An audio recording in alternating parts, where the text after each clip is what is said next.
This is Listening with Franklin Livingston, and our guest is Emily Benazzi. Okay, so we have Emily. And Emily is a mom. She's a curiosity facilitator. I don't know what that means. And she's a cool person. She's from Long Island. She smiles, she laughs, she is very easy to talk to, and she loves to drive. She came here after, like a couple of hours drive? I love driving. Yeah? Yeah, I drive everywhere. Oh, cool. Yeah. Everywhere doesn't mean like from one neighborhood to the other. It means like thousands of miles. If it seems interesting, I'm going to go. Oh, did you go to Mexico by road? I've never been to Mexico. Canada? Doesn't interest me much. Canada, yeah, I've been to Montreal. You drove there? Yeah. Okay, then I'll give you. Montreal's not too far. Have you been there? Yes. You would like it. It's like 7 to 8 hours. Okay. Yeah, I was. And it was raining and it was snowing and it was extremely cold. It's difficult when it's snowy. Yeah. And people don't smile. I think the biggest thing I noticed was you go there at a hotel, you ask them a question, and you're like this, and they smile less. And I think I heard it's some sort of French influence. And it doesn't matter what color of people are there. They just don't smile. And you feel like, did I do something wrong? Did I say something dumb? Why? That's common for me. I do feel that way often. You smile and people That's smile. a smiley person. Oh, girl, cool. I think it works here. Right? I don't know People what don't. No, not really. Like, I'll walk around the supermarket and I'll just be like totally, just like smiling, just like happy. And like people are not happy. Why? Why do you think that's so? Maybe because the prices are too high and they're just pissed off they have to spend so much money again. But I don't really look at the prices of groceries, honestly, and it's terrible. It's bad. I just buy what I need. So if we have a need-based lifestyle, do you think that's better? I don't know, because I feel like it's never ending then. Never really thought of it like that. You definitely make me think around the curve of things. Okay. Yeah. Okay, so we spoke like when? A couple of years ago? No, a couple of weeks ago, right? I think last week, yeah. Last week? Mm-hmm. So since then you have been thinking a lot? Oh, yeah, it definitely has Wow. been. I mean, listen, I don't get out too much. Yeah. So it's just nice to have a conversation with somebody. Right. Yeah. Who makes you think? Also, yes. So that means like I made you think, and by thinking or getting into this thinking mode, because of me, I'm taking credit here. You can. Your life became easier or more difficult? Oh my God, I can't sleep. He said something really thought-provoking. Easier. And like also just like, oh, okay. You know, what happens when you do put yourself out there in different ways? And like, if you're just open-minded more and just kind of keep going with what your heart's telling you to do. So I think good things come from that. And that's my mindset on. So did your heart tell you to bring muffins for us or no? Oh, no, I totally forgot. Oh my God. Okay. Don't worry. She has to come back again. You could have reminded me. Connery was really looking for the muffin. Another thing about me is like, I will definitely do it. You have to remind me. Okay. Yeah, I get very, very... All right. So usually it happens is people either love to come back or love to stay away. There's no gray area. They like communicating with me, talking with me, or they say, no, man, I can't. I just give up, right? So let's see. Yeah, where do we go? Find your people. So you were telling me you grew up in Long Island. Yes. Right? Tell us a little bit of your childhood. Where about? How's Long Island then? I've only seen a couple of places, and mostly like the shops and the restaurant type. And it was very quiet. This is heartbreaking because I really want to know more about you. So it's like I have to answer your question. Then you have to pay me. Yeah, okay. Yeah. All right. Okay, great. So, no. I mean, how much are you paying? I guess equal. Okay. Okay, so Long Island. Oh, man. Long Island was cool. I have to say, knowing what I know now, growing up in a neighborhood like that is really fun, especially as a kid. And we also had it at a really good time. Like it was like the 90s. So everything was, super affordable. Like my mom wasn't really bogged down with mortgage payments. So it was like, everybody was like easy life. I had money for the ice cream man. You know what I mean? So it was fine. We did a lot of roller hockey. That was huge in our house. Roller hockey, ice hockey. I have 2 brothers. They were older. So they were just like where whatever they did, I did. Like at the ice skating rink playing hockey, I was there watching them play hockey. Or they were roller skating outside doing a little hockey setup in the, we would play in the street. Like there was, and if the cars come by, we just clear it. Like literally like Wayne's World. Yeah, so things have changed, you think? Like people can't do that anymore? It's not that they can't, it's just that they don't. Like, especially on Long Island, like they totally still can. Where I live right now, it's the Hudson Valley. It's a little more farm. It's busier roads, like with trucks and stuff. Oh, So it's a really itty-bitty town, unless I went to a wrong. it's small. No, it's very small, but it's not. The roads are, like they're double yellow line, so it's busy, and people go fast on them. So you're not like playing hockey in the street. If you're lucky enough, you have a backyard, you could do that in. But well, Long Island was cool. I really. I have to say I really appreciated it now that I've gotten away from it and kind of seeing what most of New York is like, and comparing places to New York. I mean, the beaches are absolutely incredible. And like, I know that now. I went to the beach a lot. Don't get me wrong, but I didn't really fully understand how special those places are. And especially like being inland so much, you're just like, where's the beach? And it's like, this lake is here. Yeah. It's cool, but Well, you can go in the lake if you know how to swim. Or if there are no crocodiles, usually there are. no, there's some crocodiles. It's just, yeah. Honestly, fresh water, I had to get really used to after moving off of Long Island just because I was skeeved out by it. But it's totally coincides with where I'm at now in my life with that. So yeah, I miss the beach. I have to say I would if I had a little bit more money, I wish I could buy a little spot on Long Island and I'd have it there. I do love it, I have to say. I love surfing and Isn't it a really large island? it's big. So where? It's different categories in each. Yeah, to which category you were in? I was pretty much just right in the middle. I was on the borderline of like rich and poor. So So like it's divided. Okay. yeah, like I grew up. It's like Darien and Norwalk and Sanford and. No, I grew up in East Meadow, so it's right off the Meadowbrook Parkway. The Meadowbrook Parkway you could take all the way to LIE, which takes you right to the city, or you could go the other way and you could go to the beach. So I lived kind of like right in the middle of that and right outside of like Queens and stuff. And right outside of like Uniondale, which was a beautiful place in the 1950s where like movie stars from New York would come and have their bungalows there. So these houses were like absolutely incredible and like so awesome, but that got run down really fast. Like poverty moved into that town, which was on the borderline. What separated East Meadow and Uniondale was the Meadowbrook Parkway.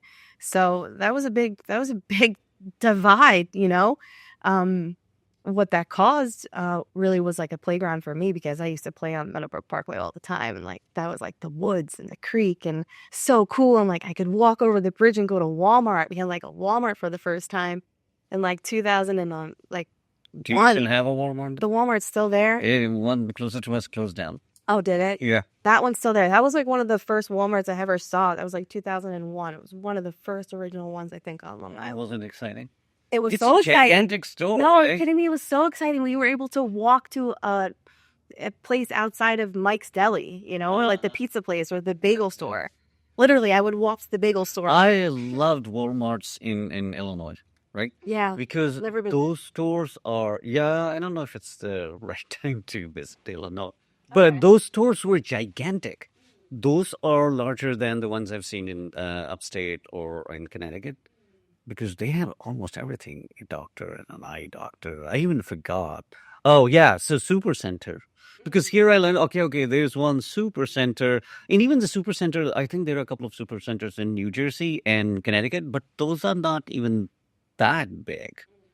So if you want this to one was tiny. It was small. It was like, but it came across something new and bigger it came across huge. When I Yeah. go there now, it's as you compare it with Italy. anything else. Yeah. Oh. How was it growing up at home?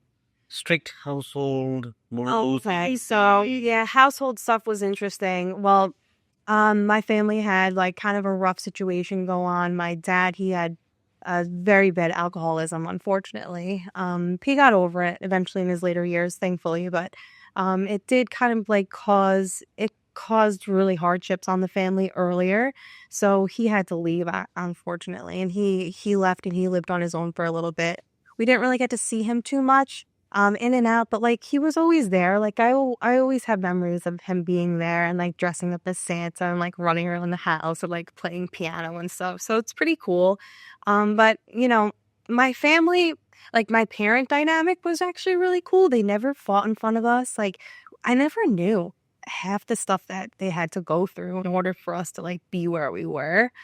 And I start to realize that now later in my life, just because you grow and you start to realize like how much you kind of like tuned out, and then you like look at it from another perspective now and you're like, oh wait, that all of that stuff happened. That was pretty heavy, like that's crazy.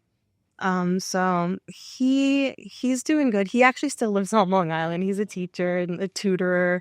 He's cool. He's a beach guy.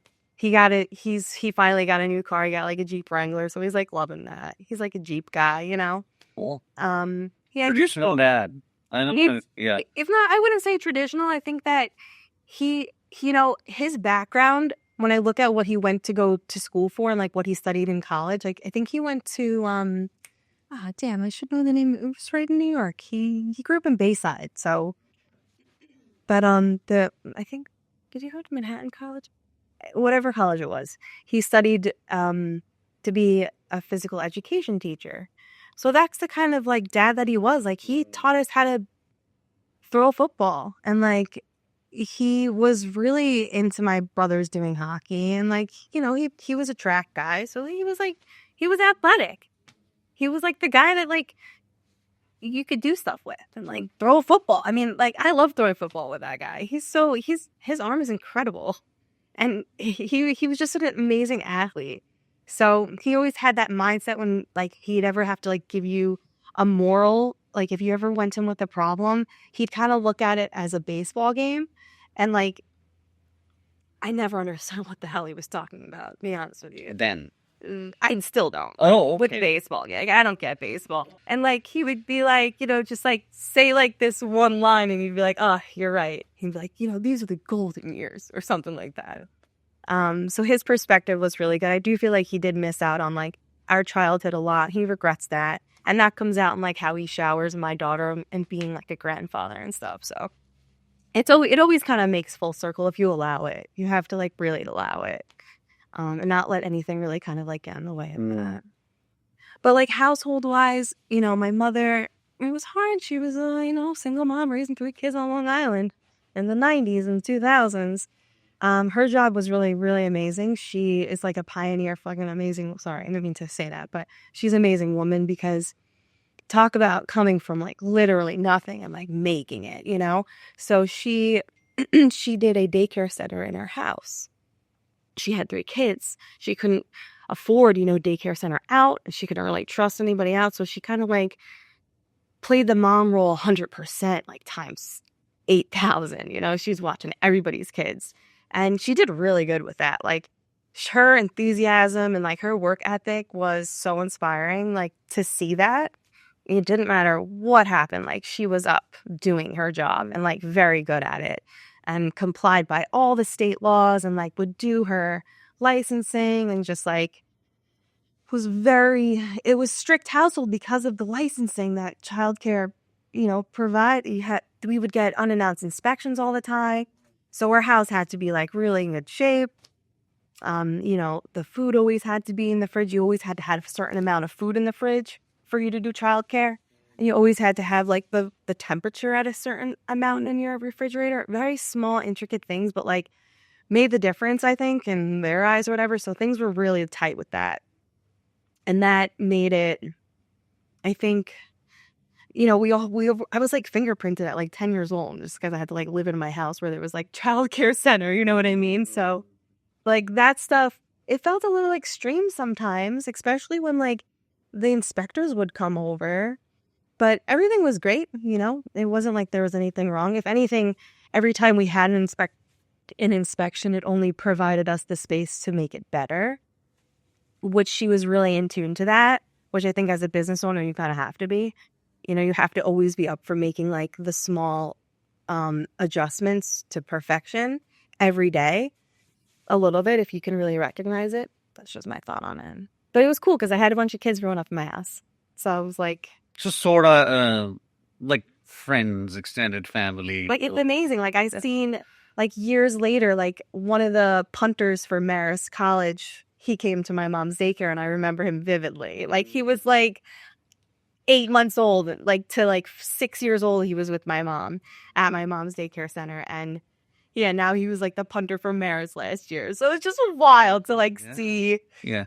It's pretty neat. Yeah, it is. His name was Chase Gardy. He was a really great. They were a great family. So yeah, that was awesome. We always had like toys, like every toy you can literally imagine.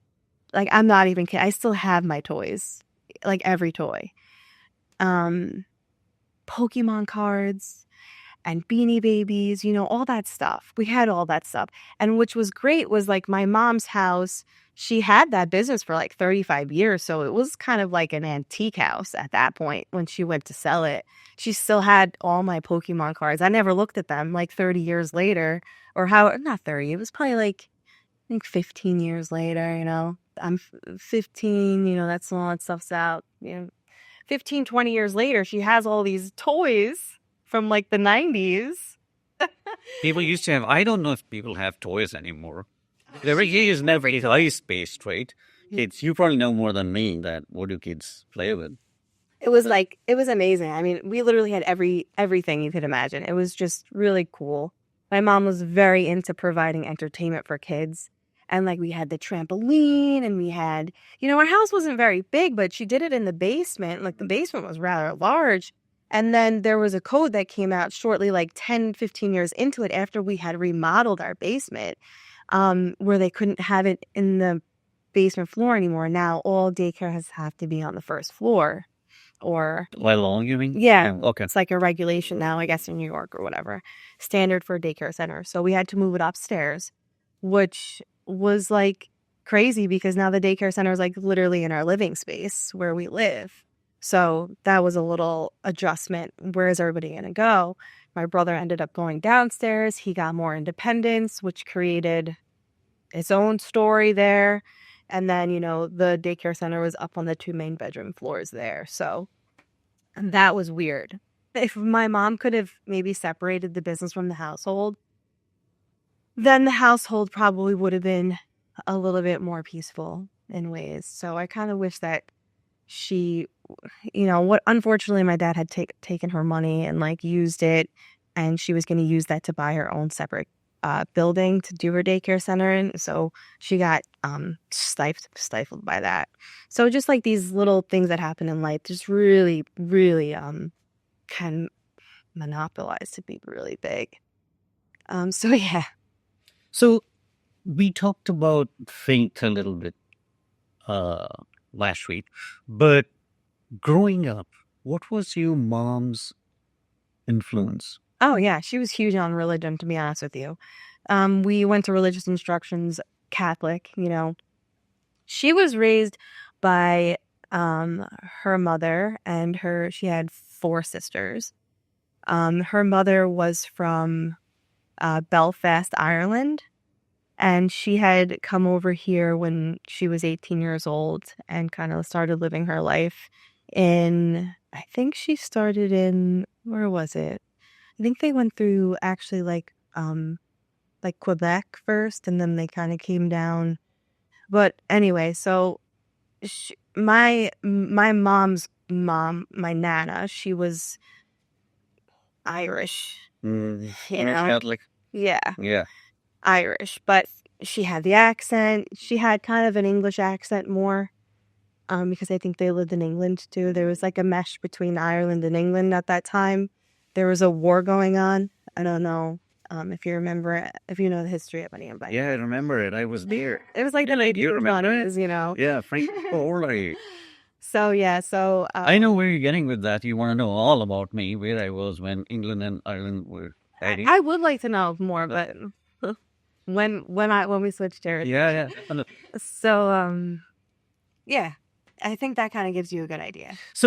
But how did she introduce? Okay. I'm using a polite language. You can rephrase it. The moral values, which were, I think, that generation, this is my view, might be rooted in the religion only.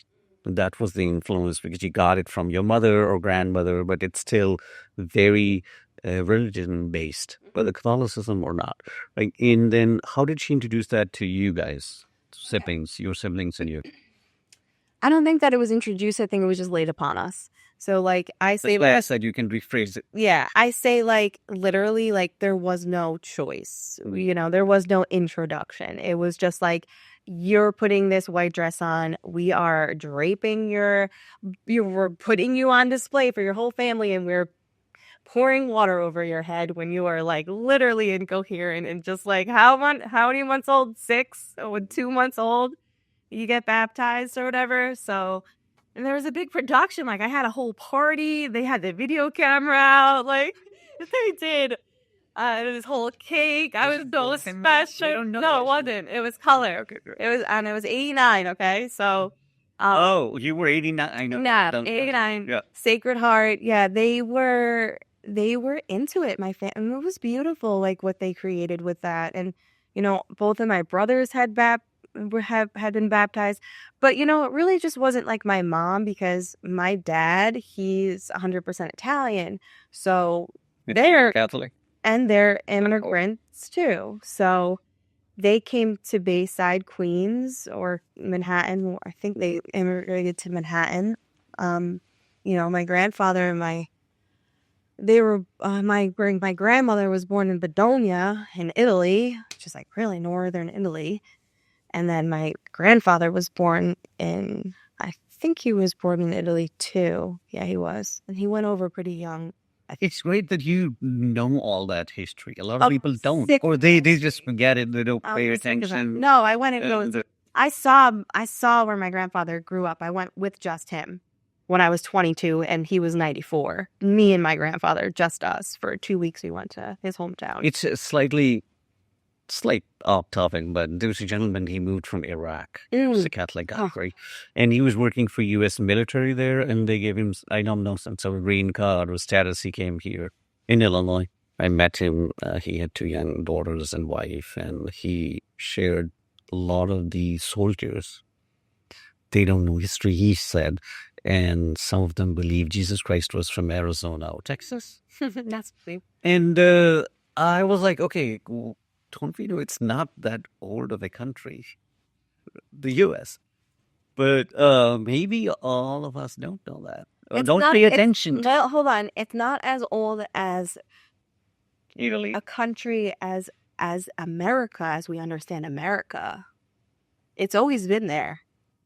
Yeah, but I think when we say we defend who we say America, we mean the U.S. I know we don't think about like the Mayas or the Aztecs that were here. It's so interesting. I was abroad and I met a young couple from Ohio. So I talked to them and I said, I think I met they're not married, I guess, girlfriend first and then her boyfriend through someone. And I said, where are you from? And she said, America. So I kind of laughed, but not letting her know when you're sitting abroad. You got to be specific. I got it. And she wanted to say from the U.S., but because of an accent or whatever. But it could be Mexico. It could be. Oh, that's what I'm saying. So different. Yeah, these islands, right? I mean, yeah, America is so diverse. Whereas like when you go to England, you get England. When you go to America, you have Miami or you have Wyoming. Like they're different. Or when you go to, you know, Italy, you get Italy. You just get Italy. I mean, yes, there's different regions within that country, but you know, the United States of America is like, it's like a trip. You know, like you never know what you're going to get here with anything. Right. And I think people here also, so one of the things, because we were talking about, we didn't talk much about faith and religion, but I think like one of the things I've noticed, the regionalism, a lot of people value that and their traditions over say, their faith-based traditions or faith-based values, and I see the tension being there, conflict, and maybe that's the reason a lot of these mainline churches and all are just going downhill. Because your traditions, your values, even your vocabulary or trends change. Yeah. Remember we were talking about Gen Z and Gen Alpha and millennials and all. So things change, but how do you, and then if you can't make your faith-based values or belief system relevant, especially today, I mean, when you were growing up, it might be different. And you got introduced, so it's introduced. But nowadays, I think it's a little different because everyone wants to know the logic. And if there's no logic, why should I do something, right? Why should I just hold on to something that was passed on to me? Yeah. Well, that's also just kind of like unbecoming yourself and really trying to learn, how to deprogram, I guess, what. Unlearning, deprogram, Yeah, learning. like unlearn who you were told, I guess, you were supposed to be in society. And like when you ask me, like, what am I? I mean, I, my mom would probably want to say, like, I love Jesus, and that's fine. Like, I'm a Jesus. Sure, yeah. You know what I mean? Or just like, so there's so many things you could describe yourself as. But anyway, The reason why I asked that question, there was I think, a course I did a long time ago. And I tried to, in my own way, teach that too. So when you talk to a group of people whom you just put them on the spot and say, okay, introduce me, who you are, right? Mhm. So people who culturally consider the cream of a society, they would say, for example, I remember a gentleman, he passed away, and he said, I'm Mark, I'm an attorney, right? Someone else might say, I am XYZ, I'm a doctor. But then there are people who were not happy with the job because they wanted to do something else, and they were like, yeah, I am so and so. Currently, I am working at Walmart. So you sense right away. But for I like that phrase of like, I'm currently. yeah, which means work in progress type thing. But then there are people in the world. Their introduction is so tied with the religion, right?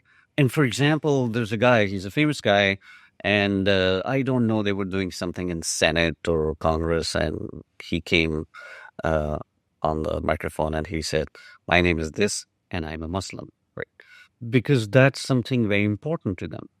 And I think there was this unspoken tension, giving Illinois' example that people who are from Muslim background, should they be Muslim first or should they be American first? And that is the tension you see in the UK more than the US. It's just interesting how we are formed. That's why I wanted to go back when you were growing up, your religious formation. Okay, you were baptized. You probably went to the confirmation thing too. Oh, yeah. All the way up there. But did you internally accept it, reject it? Did it have any positive impact on you or no? Well, I guess you didn't grow up Catholic. I grew up pretty close to that. Okay. And I know you're trying to get No. I'm just because maybe my experience was different, but I was with a lot of other people when it was happening. So, I really do remember religious instructions, which was every Tuesday up until I was like 15. Like that's a while to do something outside the home consistently, and you have to do it, and you have to be there regardless if you want to do it or not. And I vividly remember going to this class after school. It was like 6 to 8 or something on Tuesday nights, so 2 hours every Tuesday. It was trippy. It was like going into another world where like you literally could not you could not be yourself freely, and like you know I felt, I don't know, my experience was harsh, I guess, especially in religious instruction. I remember always, because it was a mix of different towns within this class. So it was like people you didn't really go to school with every single day. So like that mix and just like the ways that the kids could be. And then on top of like how the teachers expect you to be and like the expectation. I just didn't feel like I was ever like doing it enough, you know. I just felt like I couldn't know the prayers enough. I felt like when they put me on the spot, like you'd have to do prayers on the spot. Like they would just tell you to do a prayer and like you have to stand up and like do the whole prayer. And like if you didn't know it, it's embarrassing. Like It was like a memorized prayer. it was a memorized prayer, you know, and it was like simple prayers, like pretty common prayers, you know, but you know, there were times where I remember being pointed out to do that and like I messed up and like it just didn't go over well. Like you're just kind of put down for that. But I think I just grew up in like a stricter area where it was kind of like against God if you didn't know those things, you know, and like to be against God is like the worst thing that you could do. So I felt like it was very fear-based for me. I felt like the presence of Jesus was there all the time and like watching. Like that's how I felt it was. And it's unfortunate because I'm just cold a little bit, so maybe that's why I'm like shaking. But like